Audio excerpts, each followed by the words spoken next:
نشهد أن سيدنا ومؤيدنا وحبيبنا ومولانا محمدا عبد الله ورسول الله. أما بعد فأعوذ بالله من الشيطان الرجيم. بسم الله الرحمن الرحيم. ما كان لنبي أن يكون له أسرى حتى يسخن في الأرض تريدون عرض الدنيا والله يريد الآخرة والله عزيز حكيم. صدق الله العظيم. قال النبي صلى الله عليه وسلم: أنا دعوة أبي إبراهيم وبشارة عيسى، أو كما قال النبي صلى الله عليه وسلم. اللهم صل على محمد وعلى آل محمد كما صليت على إبراهيم وعلى آل إبراهيم إنك حميد مجيد. اللهم بارك على محمد وعلى آل محمد كما باركت على إبراهيم وعلى آل إبراهيم إنك حميد مجيد. عزیزان محترم بھائیوں بزرگوں، السلام علیکم ورحمۃ اللہ وبرکاتہ. سب سے پہلے اللہ تبارک و تعالیٰ کی بارگاہ عالیہ کے اندر دعا ہے کہ رب العالمین میری زبان پر حق جاری فرمائے. اس کے بعد آپ حضرات کو اور مجھے اس پر اللہ تعالیٰ عمل کرنے کی توفیق عطا فرمائے. عزیزان محترم، سیرت النبی کا آج تیسرا سبق ہے انشاءاللہ. پچھلے جمعۃ المبارک پر میں نے یہ بات عرض کی تھی کہ نون والقلم وما یسطرون ہمارے پیغمبر صلی اللہ علیہ وسلم کی مبارک ہستی کے علاوہ کوئی بھی ایسی ہستی نہیں ہے کہ جس کی زندگی کی ہر گھڑی کو لوگوں نے جمع کیا ہو. جو لوگ پاگل ہوتے ہیں، دیوانے ہوتے ہیں، مجنون ہوتے ہیں، ان کے چلنے کے انداز پر لوگ کتابیں نہیں لکھتے. ان کی آنکھوں کی خوبصورتی پر بھی لوگ کتابیں نہیں لکھتے. ان کے بولنے کے انداز کو اللہ تعالیٰ قرآن کی آیات نہیں بناتا. والقلم وما یسطرون، میرا پیغمبر یہ قلمیں اور یہ سطریں بھی گواہی دیں گی کہ آپ مجنون اور پاگل نہیں ہیں. عزیزان محترم، سرکار دو عالم صلی اللہ علیہ وسلم کی زندگی کا ہر لمحہ، ان کی زندگی کی ہر گھڑی ہمارے لیے نمونہ ہے، ہمارے لیے مشعل راہ ہے. اللہ کے پیغمبر صلی اللہ علیہ وسلم کی زندگی میں ایک بھی لمحہ ایسا نہیں آیا کہ جب آپ بھٹک گئے ہوں، آپ ہدایت کے راستے سے ہٹ گئے ہوں. ما ضل صاحبکم وما غوا، تمہارا نبی نہ تو گمراہ ہے اور نہ اپنی خواہشات کی پیروی کرتا ہے. عزیز دوستو،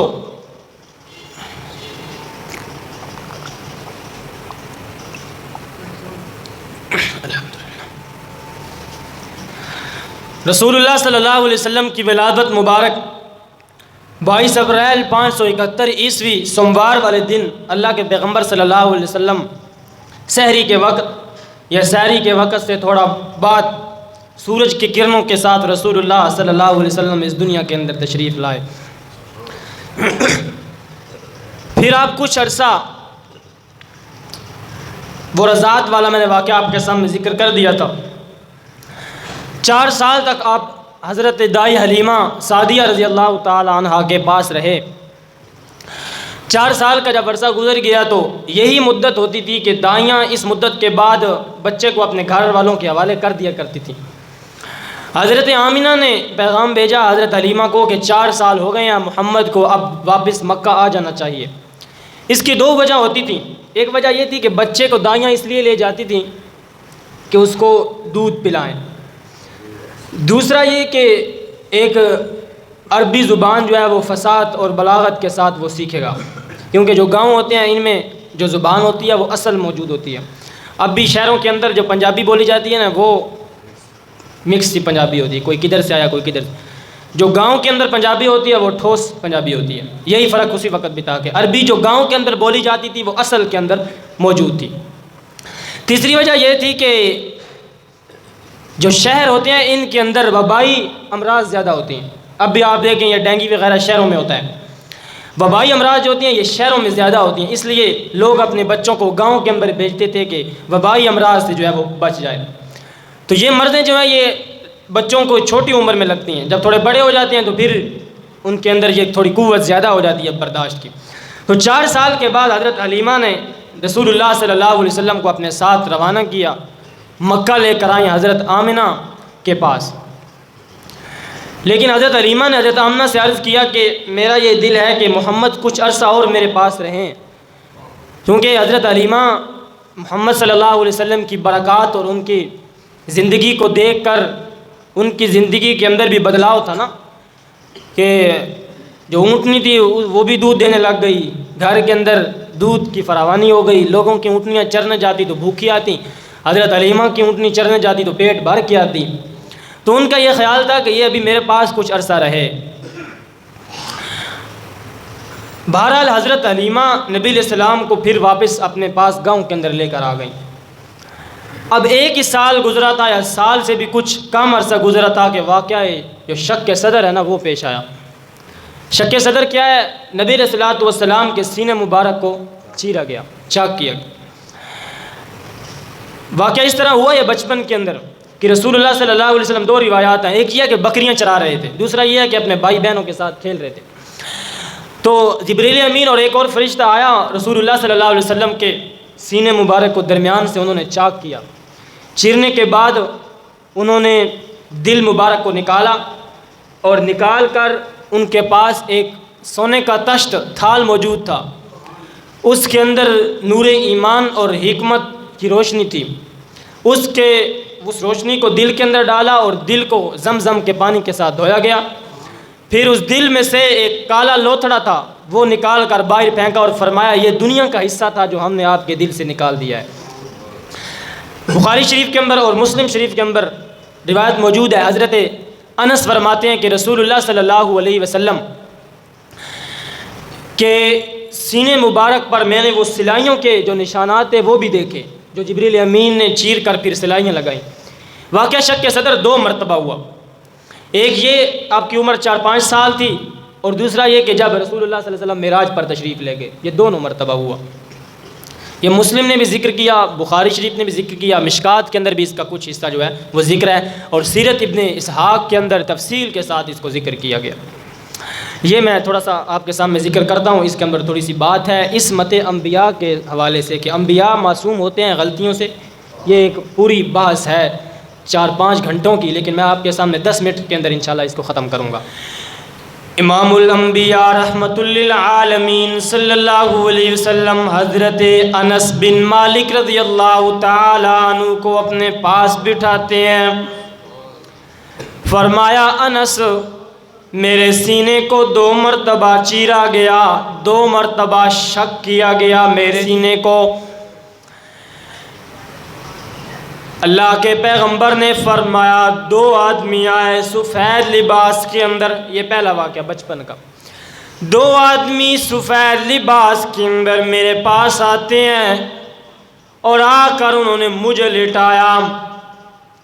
جب مجھ کو لٹایا اور میرے سینے کو چیرا گیا، شق کیا گیا، میرے دوستو یہ واحد آپریشن ہے جس کا ہوا جا رہا ہے، وہ خود اپنی آنکھوں سے دیکھ رہا ہے کہ میرے دل کو نکال کر میرے دل کو دھو رہے ہیں۔ وہ تشت سونے کا، وہ تھال سونے کا جس کے اندر نور ایمان کی روشنی تھی، حکمت کی روشنی تھی۔ اس روشنی کو اللہ کے پیغمبر کے دل مبارک میں ڈالا گیا، پھر دل مبارک کو نکال کر دل کو بھی چیرا گیا، اندر سے ایک کالا لوتھڑا نکال کر اس کو باہر پھینکا گیا اور فرمایا یہ دنیا کا حصہ تھا جو ہم نے نکال دیا۔ اللہ کے پیغمبر صلی اللہ علیہ وسلم کے بہن بھائیوں نے دیکھا کہ ہمارے بھائی کو تو لوگوں نے قتل کر دیا ہے، بھاگے بھاگے حضرت حلیمہ کے پاس گئے کہ محمد کا سینہ دو بندوں نے شق کر دیا ہے، چیر دیا ہے۔ حضرت حلیمہ دوڑتی ہوئی آئی ہیں، اللہ کے پیغمبر نے فرمایا جب میری ماں دوڑتی ہوئی آئی تو میں یوں سامنے کھڑا تھا اور میرا رنگ سفید کے بجائے سرخ ہو چکا تھا۔ اللہ کے پیغمبر کے رخسار مبارک اتنے زیادہ سفید تھے کہ جب آپ کو غصہ آتا یا آپ پریشان ہوتے تو یوں لگتا جیسے رخساروں پر انار نچوڑ دیا گیا ہے، سرخ ہو جاتے آپ کے رخسار مبارک۔ اسی کو امام ترمذی رحمہ اللہ نے اپنی شمائل کے اندر ذکر کیا، فرمایا صدرہ من الرحمہ رأسہ من البرکہ ورجلیہ من الاستقامہ ویدیہ من السخاوہ وعینیہ من الحیاء ورأسہ من البرکہ وَيَدَيْهِ مِنَ السَّخَاوَةِ وَرِجْلَيْهِ مِنَ الْإِسْتِقَامَةِ وَقَلْبُهُ مِنَ الْإِيمَانِ۔ رب العالمین نے اپنے محبوب کا سینہ مبارک اپنی رحمتوں سے بنایا، اپنے پیغمبر کا سر مبارک اپنی برکتوں کے جذبے سے بنایا، اللہ کے پیغمبر کے پاؤں مبارک استقامت کے جذبے سے بنائے گئے، اللہ کے پیغمبر کے ہاتھ مبارک سخاوت کے جذبے سے بنائے گئے، اللہ کے پیغمبر کی آنکھیں مبارک حیا کے جذبے سے بنائی گئیں۔ اللہ کے پیغمبر کے اعضاء کا ایک ایک جز اللہ نے اپنی رحمتوں سے بنایا، اپنی برکتوں سے بنایا، لیکن وَقَلْبُهُ مِنَ الْإِيمَانِ، لیکن اپنے پیغمبر کا دل مبارک تو اللہ نے ایمان کے جذبے سے بنایا تھا۔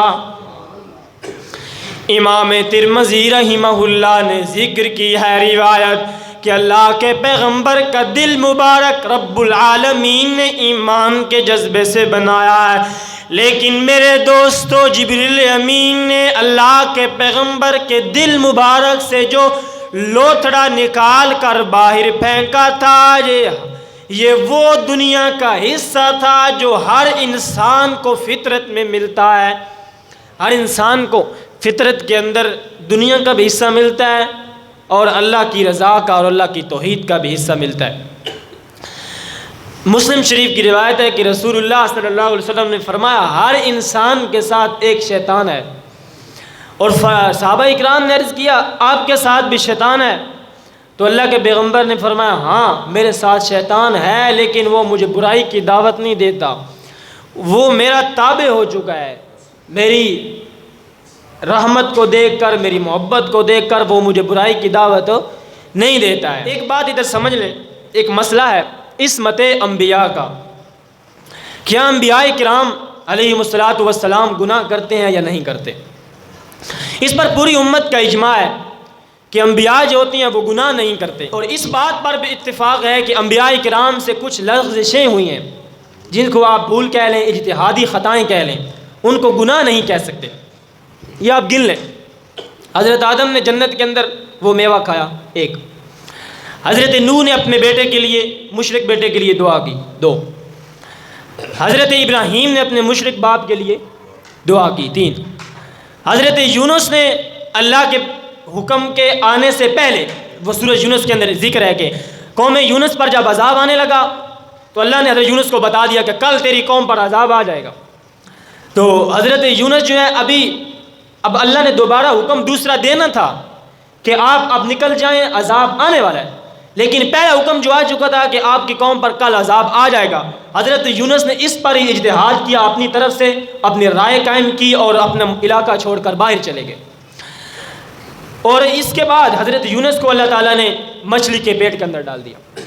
اور سورۃ انبیاء کے اندر الفاظ آتے ہیں، سورۃ صافات کے اندر الفاظ آتے ہیں کہ اگر حضرت یونس ہماری تسبیح نہ کرتے، ہمیں یاد نہ کرتے، تو اس وقت ہم ان کو مچھلی کے پیٹ سے نکالتے جب مردے قبروں سے باہر نکالے جاتے، یعنی کہ قیامت والے دن۔ لیکن حضرت یونس نے اللہ تعالیٰ کو یاد کیا۔ اب اس کا جو ہے ان کی قوم کو یہ فائدہ ہوا کہ ان پر جو عذاب آنا تھا نا، وہ عذاب ان پر ٹل گیا۔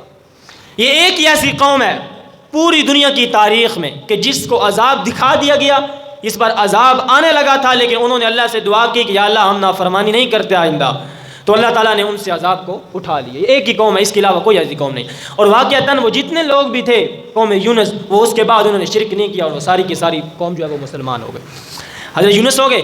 اس کے بعد نبی علیہ الصلوۃ والسلام نے غزوہ بدر کے قیدیوں کو رہا کر دیا۔ غزوہ بدر جب ہو گیا، قیدی آ گئے۔ اب اس کے اندر یہ تھا کہ صحابہ اکرام کے رشتہ دار موجود تھے، حضرت عباس موجود تھے، حضرت عمر کے رشتہ دار موجود تھے، حضرت علی کے، حضرت نبی اسلام کے خود رشتہ دار موجود تھے، ابو العاص نبی اسلام کا داماد موجود تھا۔ اب حضرت ابو بکر اور نبی اسلام کی یہ خواہش تھی کہ ان سے فدیہ لے کر ان کو چھوڑ دیا جائے۔ حضرت عمر کی یہ خواہش تھی کہ ان کے فدیہ نہ لیا جائے بلکہ ان سے سر جو ہے وہ تن سے جدا کر دیا جائے۔ اب رسول اللہ صلی اللہ علیہ وسلم نے یہ کیا کہ ان سے فدیہ لے کر ان کو چھوڑ دیا۔ لیکن آپ قرآن کے الفاظ دیکھیں نا، سورۃ انفال میں وہ بڑے سخت الفاظ ہیں، ما کان لنبی ان یکون له اسرى حتى یسخن فی الارض۔ کسی نبی کے لیے یہ لائق نہیں ہے کہ اس کے پاس قیدی آئے اور وہ ان کے سر جو ہے وہ تن سے جدا نہ کرے، بلکہ اس کے باوجود وہ ان سے پیسے لے لے، فدیہ لے لے، ان کو رہا کر دے۔ یہ کسی نبی کے لیے لائق نہیں ہے۔ اور آگے جو الفاظ ہیں وہ بندہ پڑھ کے حیران ہو جاتا ہے، لولا کتاب من اللہ سبق لمسکم، اگر اللہ کی لکھت اس سے پہلے نہ گزر چکی ہوتی تو اللہ تمہیں عذاب دیتا۔ یہ نبی علیہ السلام کو کہا جا رہا ہے۔ یہی وجہ ہے کہ کچھ لوگوں نے یہ آیات پڑھ کر نا، انہوں نے یہ رزلٹ نکالا کہ یہ آیات بیان کرنا ہی حرام ہے۔ یہ ان کو پھر ایک روایت جو ہے وہ پیش کر دی کہ حضرت عمر کے سامنے جو اس طرح کی آیات پڑھتا نا تو حضرت عمر اس کا سر تن سے جدا کر دیتے، حالانکہ ایسی کوئی روایت موجود نہیں۔ ایک یہ بات ہوگی، اللہ تعالیٰ نے گلہ کیا اپنے پیغمبر سے محبت کے انداز میں۔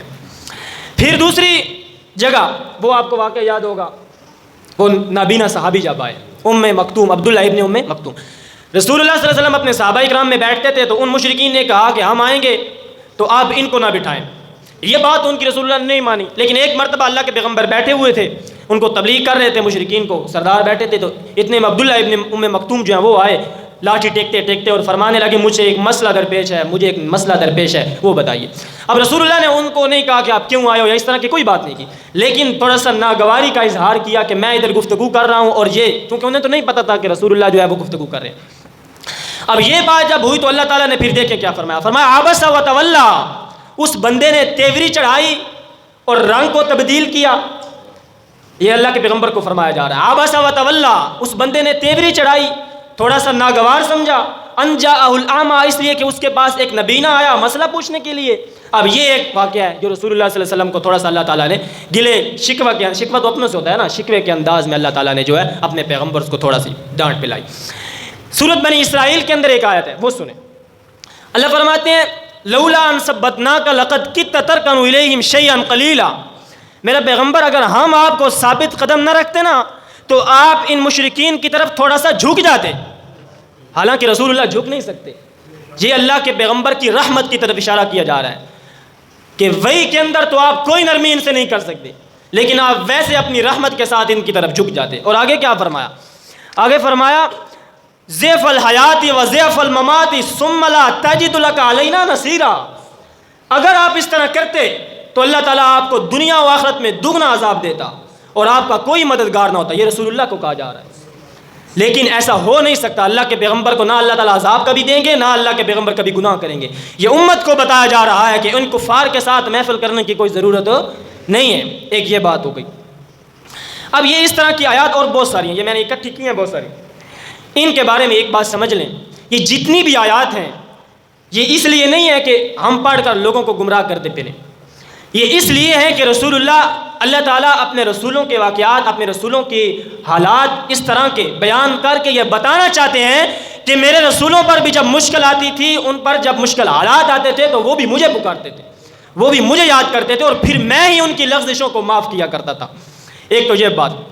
دوسری اس کے اندر ایک بڑی عجیب بات ہے، قرآن کی حقانیت پر یہ آیات دلیلیں ہیں۔ وہ کس طرح؟ آپ دیکھیں کوئی بھی مصنف جو ہوتا ہے نا، وہ اپنی کتاب کے اندر اپنے خلاف باتیں نہیں لکھتا کبھی بھی۔ اب وہ کافر کہتے تھے کہ رسول اللہ جو ہے، یہ محمد جو ہے، یہ اپنی طرف سے لکھ کر جو ہے وہ لے آتا ہے۔ اب ان سے بندہ پوچھے کہ وہ کون سا مصنف ہے جو اپنے خلاف اپنی کتاب کے اندر باتیں لکھے؟ اگر رسول اللہ خود کتاب لکھتے، قرآن مجید لکھ کر لے آتے، تو اپنے خلاف کیوں لکھتے؟ بظاہر جس طرح لگ رہا ہے اپنے آپ کو جھڑک رہے ہیں۔ یہ بھی بات ہے۔ یہ ایک بات ہوگی کہ جو انبیاء ہوتے ہیں نا، ان سے لغزشیں ضرور ہوتی ہیں، وہ بھی اس لیے ہوتی ہیں امت کو سمجھانے کے لیے، لیکن ان سے گناہ کا تصور نہیں ہوتا ہے۔ وہ بچپن سے لے کر، جنم سے لے کر اپنی موت تک اللہ کی خاص حفاظت کے اندر ہوتے ہیں انبیاء کرام۔ دوسری بات یہ سمجھ لیں کہ وحی کے معاملے کے اندر، دین کے معاملے کے اندر، وحی کے معاملے کے اندر پیغمبر کی زبان سے ایک ذرہ برابر بھی اونچ نیچ نہیں ہو سکتی۔ وَالنَّجْمِ إِذَا هَوَىٰ مَا ضَلَّ صَاحِبُكُمْ وَمَا غَوَىٰ وَمَا يَنطِقُ عَنِ الْهَوَىٰ إِنْ هُوَ إِلَّا وَحْيٌ يُوحَىٰ۔ نہ تو تمہارا ساتھی گمراہ ہوا ہے، نہ بھٹکا ہے، نہ وہ اپنی خواہشات سے بولتا ہے، وہ وہی بولتا ہے جو اس کی طرف، اللہ کی طرف سے وحی کی جاتی ہے، بس اس کے سوا کچھ نہیں بولتا۔ یہ وہ باتیں ہیں یعنی کہ اللہ تعالیٰ جو قرآن میں اتارتے ہیں نا، اس پہ ایک زبر زیر بھی اللہ کے پیغمبر اونچ نیچ نہیں کرتے ہیں۔ اسی کے اندر عصمت انبیاء کا یہی عقیدہ ہے کہ وحی کے معاملے کے اندر ان سے لغزش بھی نہیں ہو سکتی۔ یہ فرق سمجھے، جو دنیا کے معاملات ہیں ان سے انبیاء سے لغزش کا ہونا وہ ممکن ہے، لیکن وحی کا جو معاملہ ہے، دین کا جو معاملہ ہے، اللہ تعالیٰ کی طرف کتابوں کا جو معاملہ ہے، اس میں اونچ نیچ ایک ذرہ برابر بھی نہیں ہو سکتی۔ یہی آیت دلیل ہے، ان ہوا الا وحی یوحیٰ۔ اللہ کے پیغمبر جو بھی فرماتے ہیں نا کہ یہ وحی ہے، وہ وحی ہوتی ہے، وحی کے علاوہ کوئی ایک لفظ بھی وہ اپنی طرف سے ملاتے نہیں ہیں۔ یہ اس بات پر میں نے آپ کے سامنے، کیونکہ میں نے ذکر کیا تھا کہ سیرت کے اندر جو مسائل آئیں گے وہ بھی انشاءاللہ میں تھوڑے تھوڑے کر کے ذکر کرتا چلا جاؤں گا۔ آئیں جی۔ امام الانبیاء رحمت للعالمین صلی اللہ علیہ وسلم کی عمر مبارک 5 سال ہوئی۔ اللہ کے پیغمبر صلی اللہ علیہ وسلم کا پہلی مرتبہ سینہ شق کیا گیا، آپ کے سینے مبارک کو کھولا گیا، پھر اس کو زمزم کے پانی کے ساتھ دھویا گیا۔ اب دیکھیں جو وہ تشت آیا تھا نا، سونے کا تھال، وہ جنت سے آیا تھا، اس کے اندر جو نور ایمان تھا وہ بھی جنت سے آیا، لیکن جس پانی کے ساتھ آپ کا دل مبارک دھویا گیا وہ جنت سے نہیں آیا، وہ زمزم ہی کا پانی لیا گیا۔ اگرچہ یہ پانی بھی ہے جنت کا، لیکن اس وقت جنت سے نہیں لائے۔ اللہ کے پیغمبر صلی اللہ علیہ وسلم نے فرمایا، جب انہوں نے میرے سینے کو کھول کر پھر بند کیا، سی دیا سلائیوں کے ساتھ، پھر 2 بندے آئے، وہ آپس میں کچھ گفتگو کرنے لگے اور ایک دوسرے کو کہنے لگا، میری طرف اشارہ کرتے ہوئے، ہوا ہوا، کیا یہ محمد وہی بندہ ہے نا جس کو ہم تلاش کر رہے ہیں؟ اب آپس میں وہ گفتگو کر رہے ہیں۔ ابن اسحاق فرماتے ہیں، صاحب مشکات نے بھی یہ روایت ذکر کی ہے کہ 2 بندے آئے اور کہنے لگے، کیا یہ وہی بندہ ہے جس کو ہم تلاش کر رہے ہیں؟ اللہ کے پیغمبر نے فرمایا، ان 2 بندوں نے آ کر مجھے پکڑ لیا، مجھے پکڑ کر ترازو کے ایک پلڑے کے اندر رکھا، دوسرے پلڑے کے اندر انہوں نے ایک اور انسان کو رکھا۔ اب اس انسان کے بدلے میں مجھ محمد رسول اللہ کو تولا گیا۔ یہ واقعہ جو ہے یہ معراج والی رات کا، اس جوانی کا واقعہ، یعنی نبوت ملنے کے بعد کا واقعہ۔ اللہ کے پیغمبر نے فرمایا، انہوں نے آ کر مجھے تولا ایک بندے کے بدلے میں، لیکن میرا وزن اس بندے سے زیادہ ہو گیا۔ پھر انہوں نے ایک پلڑے میں مجھے رکھا، دوسرے پلڑے میں 10 بندوں کو رکھا، ان 10 بندوں کے بدلے میں مجھے تولا گیا۔ اللہ کے پیغمبر نے فرمایا، میرا وزن ان 10 بندوں سے بھی زیادہ ہو گیا۔ پھر اس کے بعد ان لوگوں نے ایک پلڑے کے اندر 100 لوگوں کو رکھا، دوسرے پلڑے کے اندر مجھے رکھا۔ اللہ کے پیغمبر نے فرمایا میرا وزن ان 100 لوگوں سے بھی زیادہ ہو گیا۔ اللہ کے پیغمبر نے فرمایا پھر اس کے بعد ان لوگوں نے ایک پلڑے کے اندر 1000 لوگوں کو رکھا، دوسرے پلڑے کے اندر مجھے رکھا۔ اللہ کے پیغمبر نے فرمایا میرا وزن ان 1000 لوگوں سے بھی زیادہ ہو گیا۔ اس کے بعد اللہ کے پیغمبر نے فرمایا وہ 2 بندے آپس میں گفتگو کرنے لگ گئے، باتیں کرنے لگ گئے اور ایک دوسرے کو کہنے لگ گئے اگر ہم اس محمد الرسول اللہ کو 1000 بندوں کے بدلے میں نہیں، 100 بندوں کے بدلے میں نہیں بلکہ پوری دنیا کے بدلے میں بھی تولیں گے، دنیا والوں کا وزن کم ہو جائے گا، اس کا وزن زیادہ ہو جائے گا، اس کا وزن زیادہ ہو جائے گا۔ اس کے بعد حضرت حلیمہ دوڑتی دوڑتی آئیں۔ اللہ کے پیغمبر کا رنگ مبارک سرخ ہو چکا تھا، گھبرائے ہوئے لگ رہے تھے۔ حضرت حلیمہ نے آپ کو بازو سے پکڑا، جلدی جلدی مکہ کی طرف روانہ ہوئی ہے۔ حضرت آمنہ رضی اللہ تعالی، حضرت آمنہ سلام اللہ علیہا کے پاس لے کر آئی ہیں اور فرمایا آمنہ یہ آپ کا بیٹا ہے، میں اس کو واپس کرنے آئی ہوں۔ حالانکہ پچھلے سال تو لے کر گئی ہیں کہ کچھ عرصہ میرے پاس رہے، لیکن حضرت حلیمہ ڈر گئی تھی کہ یہ اگر اس طرح کے معاملات چلتے رہے تو یہ تو ہم جواب دینا پڑے گا ان کی والدہ کو بھی اور ان کے دادا کو بھی۔ حضرت آمنہ نے فرمایا حلیمہ کیا بات ہے؟ فرمایا حلیمہ مجھے معلوم ہوتا ہے کوئی ایسا معاملہ ضرور پیش آیا ہے کہ آپ گھبرا کر اس کو واپس لے آئی ہو۔ حضرت حلیمہ نے عرض کیا آمنہ یہ بچہ تو بہت عجیب ہے، اس کے سینے کو چیرا گیا، اس کے دل کو نکالا گیا لیکن پھر بھی اس پر موت واقع نہیں ہوئی ہے۔ حضرت آمنہ نے فرمایا حلیمہ میں آپ کو کیا بتاؤں، جب یہ بچہ میرے بطن میں تھا میں نے اس وقت خواب دیکھا تھا، وہ خواب یہ تھا کہ میں نے ایک ایسے بیٹے کو جنم دیا ہے جو شام کے محلات کو فتح کر کے پوری دنیا میں نور ہدایت پھیلائے گا۔ یہ تو اس وقت میں نے خواب دیکھا تھا۔ بہرحال حضرت حلیمہ جو ہیں نبی علیہ السلام کو 5 سال کی عمر میں مکہ چھوڑ کر واپس چلی گئی۔ اب اس کے بعد حضرت حلیمہ وہ نبی علیہ السلام کی آخری عمر کے اندر آئیں اور اسلام قبول کیا، اس سے پہلے جو ہے یہ نہیں آئی ہیں۔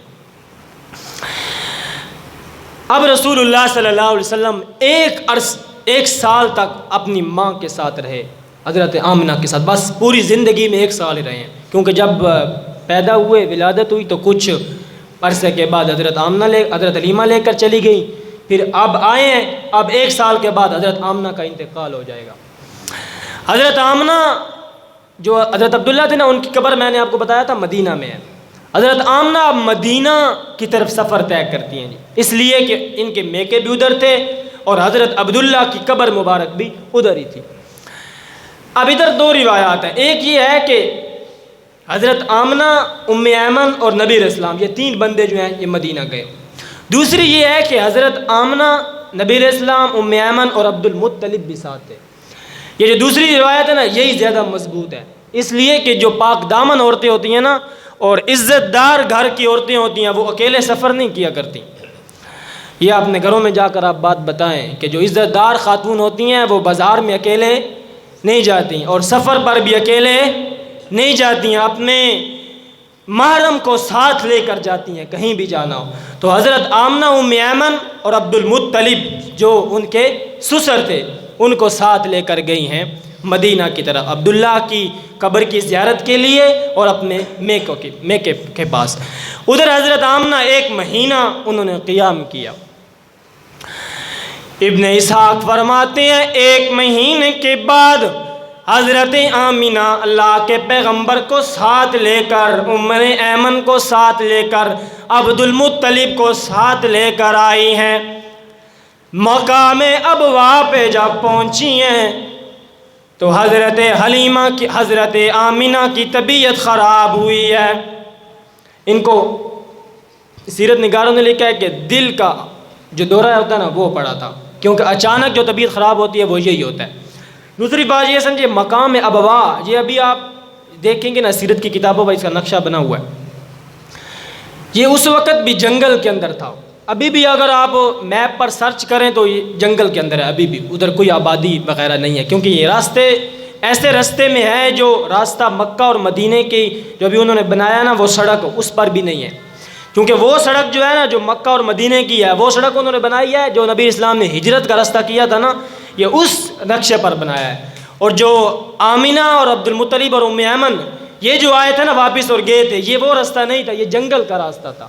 تو ابھی بھی مقام ابوا پر جہاں حضرت آمنہ کی قبر ہے وہ جنگل کے اندر موجود ہے۔ حضرت آمنہ سلام اللہ علیہا کو دل کا درد ہوا نا، اللہ کے پیغمبر بھی ساتھ ہیں، اللہ کے پیغمبر بار بار اپنی حسرت بھری نگاہوں سے اپنی ماں کو دیکھتے ہیں کہ میری ماں کو کیا ہوا ہے۔ میرے دوستو اس بچے کا خسارے کا اندازہ لگائیے گا، جب گیا تو اپنی ماں کے ساتھ باتیں کرتا ہوا گیا، اس کو نہیں معلوم تھا کہ میں اپنی والدہ کو اس سفر کے اندر کھو کر واپس آؤں گا۔ اللہ کے پیغمبر بار بار اپنی ماں سے پوچھتے ہیں والدہ کیا ہوا ہے، لیکن آمینہ نے اور کوئی لفظ نہیں بولا، صرف 3 لفظ بولے ہیں۔ اللہ کی قسم یہ لفظ موتی کے ساتھ، موتیوں کے پانی کے ساتھ لکھنے والے ہیں۔ فرمایا کل حی میت کل جدید بال لقد ولدت طہرا، اے میرے بیٹے ہر زندے پر موت آنی ہے، ہر جوانی نے ڈھل جانا ہے، اور لیکن میں نے ایسا بیٹا جنا ہے جو پوری دنیا کو روشن کرے گا۔ اللہ کے پیغمبر یوں اپنی والدہ کی طرف دیکھ رہے ہیں اور حضرت آمنہ کی روح پرواز کر رہی ہے۔ یہ الفاظ کہتے کہتے حضرت آمنہ دنیا سے رخصت ہوئے ہیں، لیکن خدا کی قسم انہوں نے جو 3 الفاظ کہے ہیں یہ بالکل برحق کہے تھے۔ ہر جوانی کو ڈھلنا ہے، ہر زندے کو موت آنی ہے، لقد ولدت طہرا۔ اللہ کے پیغمبر کے بارے میں فرمایا بیٹا میں نے ایسا بیٹا جنا ہے جو پوری دنیا کو روشن کر دے گا۔ یہ الفاظ کہتے کہتے حضرت آمنہ کی روح پرواز ہو گئی۔ میرے دوستو یہ الفاظ ننھے محمد نے تو نہیں سمجھے، لیکن ام ایمن نے بھی سمجھے، عبد المطلب نے بھی سمجھے۔ اس کے بعد عبد المطلب کی محبت اللہ کے پیغمبر کے لیے بڑھتی چلی گئی۔ یہ سفر اللہ کے پیغمبر کی والدہ کی وفات کے بعد یہ سفر ننھے محمد کا مدینہ مکہ تک کیسے ہوا، ہر قدم پر ماں یاد آئی ہوگی، ہر قدم پر ماں کی محبتیں یاد آئی ہوں گی۔ میرے دوستو میں کہا کرتا ہوں کہ 3 ہستیاں ایسی ہیں جو انسان کے ساتھ بے لوث محبت کرتی ہیں، ایک رب کی ذات ہے، ایک نبی کی ذات ہے، تیسرے والدین ہیں۔ ان کو اپنی اولاد سے کچھ بھی نہیں چاہیے ہوتا ہے، یہ اپنی اولاد کے ساتھ بے لوث محبت کرتے ہیں، بے مقصد محبت کرتے ہیں۔ بچے سے اپنی بچے سے ماں کو کچھ بھی نہیں چاہیے، نبی کو اپنی امت سے کچھ بھی نہیں چاہیے، اللہ کو اپنے بندوں سے کچھ بھی نہیں چاہیے۔ اللہ کے پیغمبر پوری رات اپنے مصلی پہ کھڑے ہو کر آنسو بہاتے اور اللہ سے دعائیں کیا کرتے تھے، میرا پروردگار میری امت کو معاف فرما دے۔ اس سے بڑی محبت کیا ہوگی، اس سے زیادہ محبت کیا ہوگی جو انسان آج سے 1500 سال پہلے گزر چکا ہے، وہ اپنی آنے والی امت کے لیے دعا کر رہا ہے، میرا پروردگار جو میری امت نے گناہ کرنے ہیں وہ میرے کندھوں پہ ڈال دے، میری امت کو معاف فرما دے۔ اور مجھے یقین ہے کہ اگر تو نے میری امت کو معاف کر دیا، ان کے گناہ میرے کندھوں پہ ڈال دیے، تو مجھے یقین ہے تو مجھے بھی معاف کرے گا، مجھے یقین ہے تو مجھے بھی معاف کرے گا۔ میرے دوستو جب والدین انسان کی دنیا سے، انسان کی زندگی سے پرواز کر جاتے ہیں، پھر انسان آواز لگاتا ہے میری ماں، میری ماں، لیکن آگے آواز نہیں آتی جی میرا بیٹا۔ میرے دوستو، والدین انسان کے لیے رزق بھی کماتے ہیں، حلال حرام کی پرواہ کیے بغیر کماتے ہیں، دوسروں کے بچوں سے چھین کر اپنے بچوں کے منہ میں ڈالتے ہیں، دوسروں کے بچوں سے لباس چھین کر اپنے بچوں کو لباس پہناتے ہیں۔ لیکن میرے دوستو، جب یہ بیٹی اپنے والد کو یہ کہہ دیتا ہے کہ تو نے میرے لیے کیا کمایا ہے، تو نے میرے لیے زندگی میں کیا کیا ہے، اللہ کی قسم اس وقت اس والد کے دل پر بجلیاں گرجتی ہیں، اس والد کے دل پر غموں کے پہاڑ ٹوٹتے ہیں کہ جس کے لیے میں نے ساری زندگی محنت کی، جس کے لیے میں نے ساری زندگی رزق کمایا، دھوپ کو برداشت کیا، اس تیز گرمی کے سامنے ڈٹ گیا، راتوں کی اندھیرے کی پرواہ نہیں کی، سردیوں کی یخبستہ راتوں کی پرواہ نہیں کی، اس سورج کی تیز گرمی کے سامنے اپنی کمر کو جلایا، اپنے بالوں کو سفید کیا، اپنی سفید چمڑی کو کالا کیا، اپنے پسینے کو نکالا، پسینے اور خون کو ایک کیا۔ جب یہ بیٹا کہہ دے کہ میرا والد تو نے میرے لیے کیا کمایا ہے، اللہ کی قسم اس وقت تو پوری دنیا بدل جاتی ہے، انسان کی پوری زندگی کی محنت خاک بن جاتی ہے۔ یہ تو پھر اسی بندے کی طرح ہو جاتا ہے جو بچپن کے اندر ایک کیکر کا درخت لگاتا ہے۔ کس کا؟ کیکر کا درخت۔ کیکر کا درخت لگایا، ساری زندگی اس کو پانی دیا، اس کو پانی بھی دیا، اس کے لیے دھوپ سے بچنے کا سامان بھی رکھا کہ یہ درخت بڑا ہو کر مجھے پھل دے گا، مجھے پھول دے گا۔ لیکن جب وہ کیکر کا درخت بڑا ہو جاتا ہے، اس پر کانٹے لگ جاتے ہیں، اب یہ انسان اپنی کلہاڑی لے کر اس پہ چڑھا ہے کہ پھل توڑے گا، پھول توڑے گا، لیکن جب کانٹے اس کے پاؤں پہ لگتے ہیں نا، تو اس وقت جہاں پر چوٹ لگتی ہے دل کی آواز سے پکارتا ہے کہ میرا دیا ہوا پانی سارا ضائع ہو گیا، میری کی ہوئی محنت ساری ضائع ہو گئی، میری زندگی کا سارا سامان بدل گیا، میری راتوں کی محنت ساری ضائع، میرے دن راتوں میں بدل گئے، میری بہاریں خزاؤں میں بدل گئی، میری ٹھنڈکیں گرمی میں بدل گئی۔ اللہ کی قسم یہی حالت ہے اس والد کی جو اپنے بیٹے کے لیے رزق حلال و حرام کماتا ہے، اپنے بیٹے کے لیے مزدوریاں کرتا ہے، پیسے نکالتا ہے، رات دن پیسے گنتا ہے، اپنے بیٹے کو تعلیم دیتا ہے، سکولوں میں بھیجتا، کالجوں میں بھیجتا، مدرسوں میں بھیجتا۔ جب یہ بیٹا کہہ دے کہ تو نے میرے لیے کیا کمایا ہے، پھر انسان اپنے رب کو پکار کر کہتا ہے میرا پروردگار، میں آج مان گیا ہوں کہ تیری محبت کے سوا ساری محبتیں جھوٹی ہیں، اللہ کے سوا تو کسی کی محبت سچی نہیں۔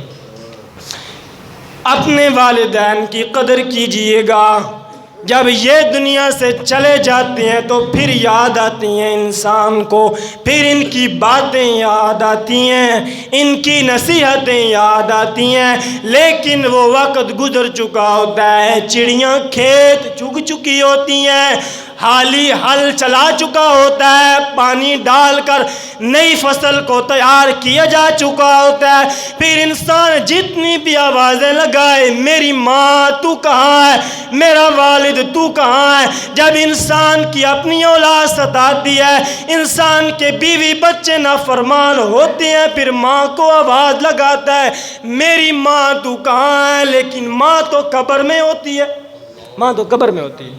تو والدین کی قدر کیجئے گا، انشاءاللہ اگلے جمعے پر اس سے آگے چلیں گے۔ اللہ تعالیٰ سے دعا ہے کہ عمل کرنے کی توفیق عطا فرمائے۔